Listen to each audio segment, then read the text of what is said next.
Hello friends, तो आज के इस लेक्चर में मैं आपके साथ शेयरिंग करने वाला हूं कि हमें किस तरीके से प्रोबेबिलिटी के चैप्टर को सॉल्व करना चाहिए। एक्चुअली मैं ये वीडियो में बीकॉम सेम 3 के लिए अपलोड कर रहा हूं, बट एक प्रोबेबिलिटी वाला चैप्टर जो है ना, ये सभी की सभी एग्जाम के लिए काफ़ी हेल्पफुल रहने वाला है। चाहे आप 10th में पढ़ते हो, 12th में पढ़ते हो, बीकॉम में पढ़ते हो या फिर एमकॉम में पढ़ते हो या फिर आप किसी भी लेवल की तैयारी कर रहे हो, वहां पे ये चैप्टर आपको जरूर देखने को मिलेगा।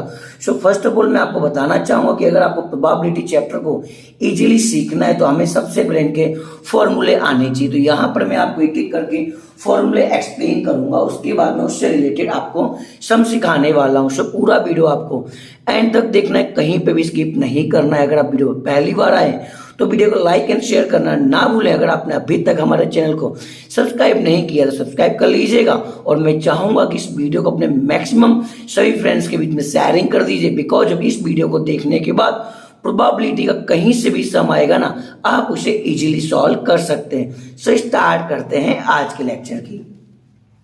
तो फर्स्ट ऑफ ऑल यहाँ पे सबसे पहले एक फॉर्मूला बहुत ही कॉमन रहने वाला है, कभी भी आप सम सॉल्व करेंगे वहां पे ये फॉर्मूला आपको देखने को मिलेगा। P of A is equal to M upon N। That means यहाँ पे N का मतलब क्या होता है, जितनी भी टोटल वैल्यूज होती हैं वो आपको हमेशा N के रूप में रिलीज करनी, और उसके अंदर से जितने भी इवेंट्स पास आउट हो रहे हैं उसे आपको M के रूप में रिलीज करना है। जब हम प्रैक्टिकली सम सीखेंगे तो आपको आइडिया आ जाएगा। एंड सेकेंड फॉर्मूला हमें सीखना है एडिशनल का, P A यूनियन B। बहुत ही आसान फॉर्मूला है, किस तरीके से याद करते देख लेते। यहां पर फर्स्ट ऑफ ऑल आपको राइट कर देना है PA प्लस PB।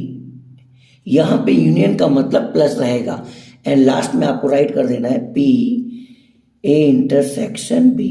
आई होप यहां पे आपने पहला फॉर्मूला देख लिया और हमें किस तरीके से फॉर्मूला बनाना है आपको समझ में आ चुका होगा। देख लेते हैं यहाँ पे second formula, that means third number का फॉर्मूला, जो कि मल्टीप्लीकेशन का रहने वाला है।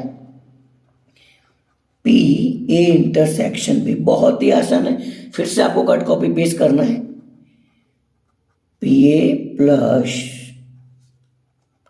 PB माइनस, देखो यहाँ पे क्या दिया है, इंटरसेक्शन ना, इसको रिवर्स कर दो, यहाँ पे आपका हो जाएगा यूनियन A यूनियन B। फिर से एक बार रिपीट करना चाहूंगा, देखो यहाँ पर यूनियन था, लास्ट में क्या हो गया इंटरसेक्शन, यहाँ पे इंटरसेक्शन था, लास्ट में क्या हो गया union.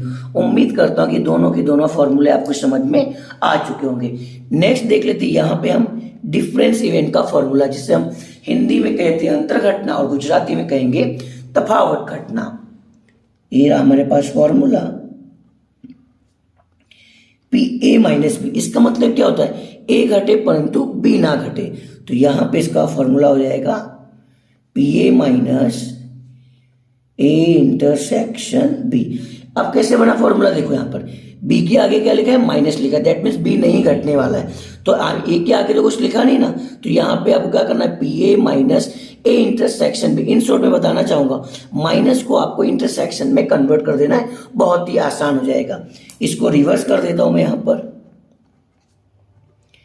P B minus A। अब B माइनस A का मतलब क्या होगा, B घटे परंतु A ना घटे, तो पहले क्या आ जाएगा, यहाँ पर PV आ जाएगा माइनस। अभी आज मैंने समझाया था, ये माइनस है ना, इसे आप इंटरसेक्शन में कन्वर्ट कर दो। अब यहाँ पे इसे आप A इंटरसेक्शन B भी लिख सकते हैं या फिर B इंटरसेक्शन A भी लिख सकते हैं, बट हमें अच्छा क्या लगने वाला है, सर A इंटरसेक्शन B ज्यादा बेटर रहेगा compare to V intersection A, इसलिए यहाँ पर मैं लिख देता हूं A इंटरसेक्शन B। आप चाहें तो लिख सकते हैं B इंटरसेक्शन A भी लिख सकते हैं, कोई प्रॉब्लम नहीं रहने वाला है। आई होप यहां तक समझ गए। चलते हैं, उसके बाद हमें जो फॉर्मूला सीखना है, बहुत ही इंपॉर्टेंट फॉर्मूला है, जिसे हम इंग्लिश में कहते हैं कॉम्प्लीमेंट्री इवेंट, और गुजराती या हिंदी में कहेंगे पूरक घटना, that means non happening event, जिसे हम डैश के द्वारा दर्शाते हैं। सपोज यहाँ पर मुझे PA डैश निकालना है, जब भी आपको डैश निकालना हो ना, तो 1 में से वैल्यू को माइनस कर दो, 1 माइनस PA। आई होप आप समझ गए, जैसे आप प्राइमरी लेवल में सीखते थे, U में हो पर A में ना हो, ऐसे इवेंट को हम पूरक घटना कहते हैं। एक और एग्जांपल देता हूं, सपोज यहां पर आपको PB डैश निकालना है। अब जब भी PB डैश निकालना है, जब भी डैश की बात आ रही हो तो आपको 1 में से माइनस कर देना है, 1 minus PB। I hope formula किस तरीके से रिलीज हो रहा है आपको समझ में आ रहा होगा। अभी हम प्रैक्टिकली सम सॉल्व करेंगे तो आपको और भी ज्यादा आइडिया आ जाएगा। चलते नेक्स्ट फॉर्मूले देख लेते हैं। यहाँ पर अब डैश की बात शुरू हो चुकी, तो डैश वाले सभी फॉर्मूले हम कवर कर लेते हैं। सपोज कभी कभी ऐसी इवेंट भी होगी, P A dash union B dash. अब इस टाइप की इवेंट आए तो इसे आपको किस तरीके से सॉल्व करना है। फर्स्ट ऑफ ऑल हमें क्या करना है, यहाँ पे दोनों में आपको डैश कॉमन दिख रहा है, तो आपको क्या करना है, पहले तो आपको यूनियन को इंटरसेक्शन में कन्वर्ट कर देना है। तो यहाँ पे आप लिख दो ए इंटरसेक्शन बी और बाहर डैश कर दो। डैश कहाँ से आया, यहाँ पे डैश आपको कॉमन दिख रहा था। यूनियन को आपने किस में कन्वर्ट कर दिया, इंटरसेक्शन में। अभी यार सर ने समझाया था जब भी डैश आया हो आपको हमेशा क्या करना है, वन में से माइनस। तो यहाँ पे आपका फॉर्मूला हो जाएगा ए इंटरसेक्शन बी डैश का formula one minus B A intersection B. I hope आप समझ गए। चलते हैं एक और फॉर्मूला देख लेते हैं, इसको रिवर्स कर देते हैं। पहले हमने यूनियन का सीखा, अभी हम सीख लेते हैं इंटरसेक्शन का। P A dash intersection B dash. I hope completely आपको दिख रहा है। सबसे पहले क्या करना है सर, इंटरसेक्शन को यूनियन बना देना है। तो यहां पे आप लिख दो ए यूनियन बी। दोनों में क्या कॉमन दिख रहा है सर, डैश। तो यहां पे आपका आ गया डैश। अभी यार समझा था जब भी डैश निकालना हो तो आपको क्या करना है, एक में से माइनस कर देना है। अब यहाँ पे P A union B dash, इसे सॉल्व करना तो क्या हो जाएगा, one minus P A union B. I hope यहां तक के फॉर्मूले आपको समझ में आ चुके होंगे। अभी इससे रिलेटेड हम सम लगाएंगे तो आपको और भी बेटर तरीके से आइडिया आ जाएगा। बट मैं कहना चाहूंगा कि प्रोबेबिलिटी चैप्टर सीखना है तो आपको फॉर्मूले आने चाहिए।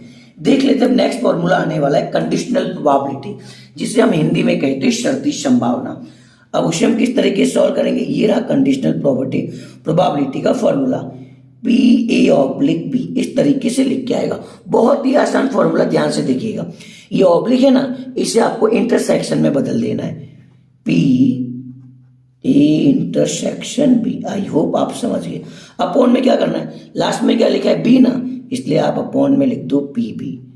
ओके, आई होप समझ गए किस तरीके से फॉर्मूला सॉल्व हुआ है। चलते से रिवर्स कर देते तो आपको और भी आइडिया आ जाएगा। बहुत ही आसान चैप्टर है, सिर्फ फॉर्मूले आपके माइंड में सेट होने चाहिए और फॉर्मूले भी इतने टफ नहीं, आपने देख लिया है। पी बी ऑब्लिक है, ये भी कंडीशनल प्रोबेबिलिटी अभी सर ने समझाया था। ये जो ऑब्लिक है ना, इसे आपको इंटरसेक्शन में बदल देना है। आप चाहे तो बी इंटरसेक्शन ए भी लिख सकते हैं या फिर ए इंटरसेक्शन बी लिख सकते हैं। आगे मैंने बताया था कि बी इंटरसेक्शन ए के बैटर में ए इंटरसेक्शन बी हमें ज्यादा अच्छा लगता है।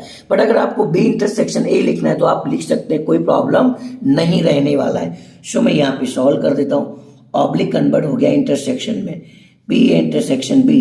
बाद में क्या लिखा हुआ ए ना, इसलिए अपॉन में आ जाएगा P of A. I hope यहाँ पे कंडीशनल प्रोबेबिलिटी के फॉर्मूले को मैंने किस तरीके से सॉल्व किया आप समझ गए होंगे। चलते थोड़े से फॉर्मूले और भी देख लेते हैं, जिससे इस टाइप के कोई भी सम आएंगे तो उसे आप इजीली सॉल्व आउट कर सकते हैं। अब यहाँ पे कंडीशनल प्रोबेबिलिटी में बाई चांस इस टाइप का कोई फॉर्मूला आता है, P A oblique B dash. अभी हाल मैंने आपको समझाया था, अब तो आप भी फॉर्मूला बना सकते हैं। ऑब्लिक है ना, ये किस में कन्वर्ट हो जाएगा सर, इंटरसेक्शन में। तो P A intersection B dash, right ना। अब देखो बाद में क्या है बी डैश, इसलिए अपॉन में क्या आ जाएगा P B dash. I hope completely फॉर्मूले समझ में आ रहे होंगे। अगर आप चैनल पर पहली बार आए तो चैनल को लाइक एंड शेयर करना ना भूलें और इस वीडियो को आपके मोबाइल में जितने भी ग्रुप्स हैं सभी के बीच में शेयरिंग कर दीजिए, जिससे मैक्सिमम लोगों तक ये वीडियो पहुंच सके और मैक्सिमम लोगों की हेल्प कर सकूं। और इसके अलावा भी अगर आपको कोई वीडियो देखना है तो आप कमेंट सेक्शन में राइट करके बता सकते हैं। चलते हैं एक और फॉर्मूला देख लेते हैं, इसे हम रिवर्स कर देते हैं। सपोज इस तरह की कंडीशन हो, P B oblique A dash. अभी यार मैंने आपको समझाया था, ऑब्लिक इसमें कन्वर्ट हो जाएगा इंटरसेक्शन। आप बी इंटरसेक्शन ए भी लिख सकते हैं या फिर आप लिख सकते हैं ए इंटरसेक्शन बी। तो मैं यहां पे लिख देता हूं ए डैश इंटरसेक्शन बी। मैं चाहूं तो इसे ऐसा लिख सकता था, बी इंटरसेक्शन ए डैश भी लिख सकता था, पर मैंने ए डैश को आगे ला दिया। बाद में क्या है ए डैश, इसलिए अपन में क्या आ गया ए डैश। आई होप यहां तक कि आपने सभी फॉर्मूले ध्यान से देख लिए होंगे, सब कुछ समझ में आ चुका होगा। अगर आपको प्रोबेबिलिटी चैप्टर अच्छे तरीके से सीखना है तो आपको एटलीस्ट इतने फॉर्मूले तो याद करने होंगे।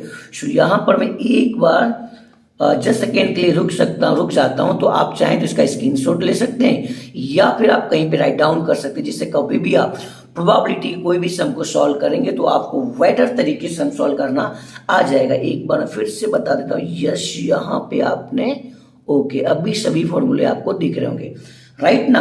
सो उम्मीद करता हूँ कि सभी फॉर्मूले आपको समझ में आ चुके होंगे।